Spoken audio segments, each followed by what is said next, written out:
Ms. Ksenia Udaeva, welcome to CCTV News. Oh, thank you for asking me to come.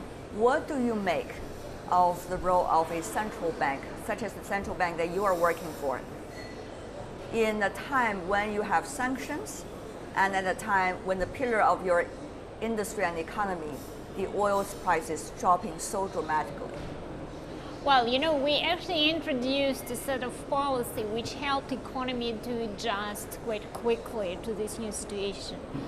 In 2014, at the end of 2014, we speed up our plans of going to floating exchange rate and inflation targeting. But we still do not see necessarily the stability of ruble. Are you worried about that? Well, we do not see stability of oil prices, unfortunately, right? And given that major fundamental for our economy, which is the price of oil, is so volatile, our currency is also volatile. But actually this year it's much less volatile than the oil. Yes. So from this perspective, it is stabilizing. Central bankers are the one who is the most cautious about the economic prospect. They always worry about something. So if I could use the word at least concern, what are your concerns? Is it about the ultimate goal of restructuring the economy, which your economy has to do? Or is it about trying to stimulate the economy, at least to a certain extent, so it looks great on paper? What exactly is it? Or is it about the inflation that we all know is existing here in this country? Well, as a central bank, we are, of course, concerned with inflation, but it's both sort of tactical and strategic goal. Our strategic goal is to implement measures within our mandate which will help the economy to increase its growth potential. Not only to increase its growth rate slightly this year to compensate it with a slower growth next year because we accumulate more problems, right? But release growth potential to improve prospects for longer-term balanced growth. Our economy is strong enough, and actually measures which we can introduce to increase growth potential will allow it to grow even with sanctions. Of course, we're seeing Mr. Runka coming from the EU are at this year's St. Petersburg International Economic Forum. He's meeting with President Putin. Do you expect, from the central bank governor's perspective, sanctions likely to be lessened much further by the end of the year? What would that mean for your economy when you're doing the central planning at this moment for the future plan of the central bank? Have you counted all those factors into your consideration? Well, we don't have to prepare ourselves anymore because we already introduced a number of measures which allow the economy to adjust. We just have to continue doing what we are doing, right, and monitor the risks which can appear in the economy. And risks of all sorts. What do you make so far as a central bank governor of the role of the government and the role of the market in the current Russian economy? We just had a session on macroeconomic policy and policy of the government, and we discussed the fact that economy slowed down already in 2012, 2013, so before all those geopolitical events and before oil price decline. So the government needs to think about sets of measures which will help to improve growth potential. We need private initiative and entrepreneurships to develop, to blossom, to speed up growth in our economy, right. And it should be one of the priorities for the government, for sure. Neighbors and business partners. China and Russia are looking to boost their economic cooperation even further. But fluctuating oil prices and the depreciation of Russia's currency, the ruble, make for a tough business environment. Those conditions meant bilateral trade slid by almost a third in 2015. But as the first signs of growth emerge in the first quarter of this year, a 3.6% rise year-on-year, experts estimate volumes may reach $70 billion by the end of the year.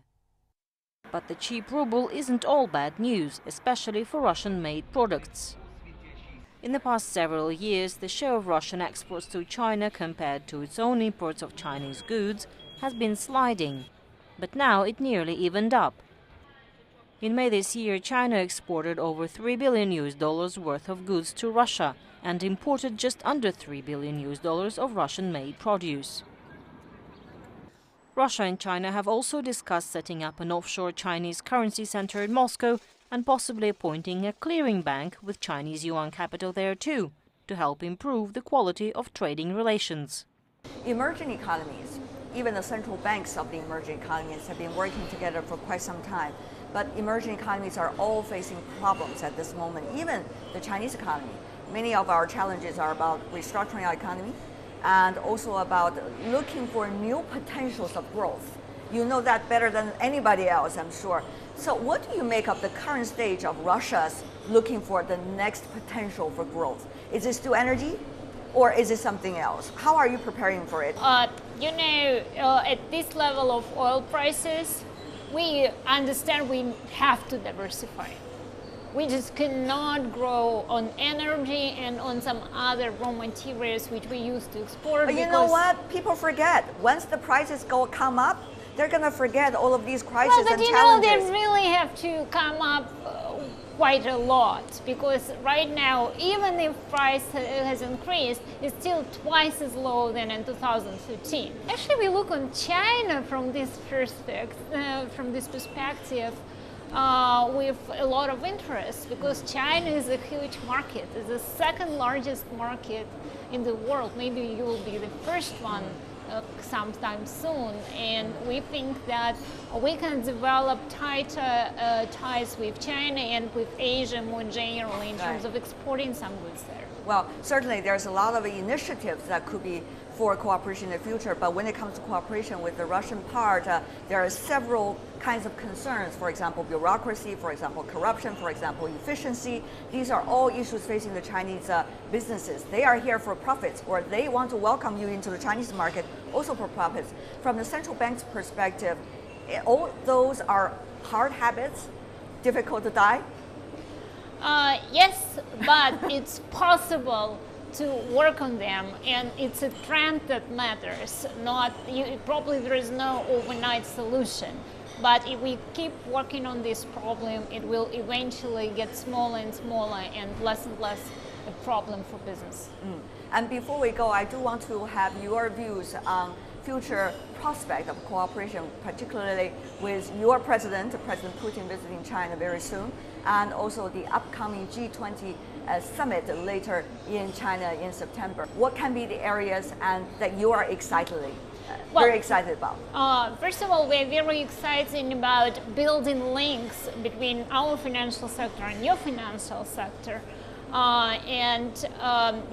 are about to sign several agreements or memoranda with the Central Bank of People's Bank of China on different issues regarding cooperation in the sphere of infrastructure, financial infrastructure development, national currencies, payments, and so on. So we're working a lot on that. We are also quite excited with the prospects of issuing the first Russian government bond in Chinese RMB sometime this year or maybe early next year. We also think that it will link our financial markets and economy more closely together. And speaking of G20, well, I think that you have a very great and ambitious agenda for G20. There are some issues which are very interesting for emerging markets. As far as the central bank is concerned, definitely all this work on macroprudential measures is very interesting and important for us.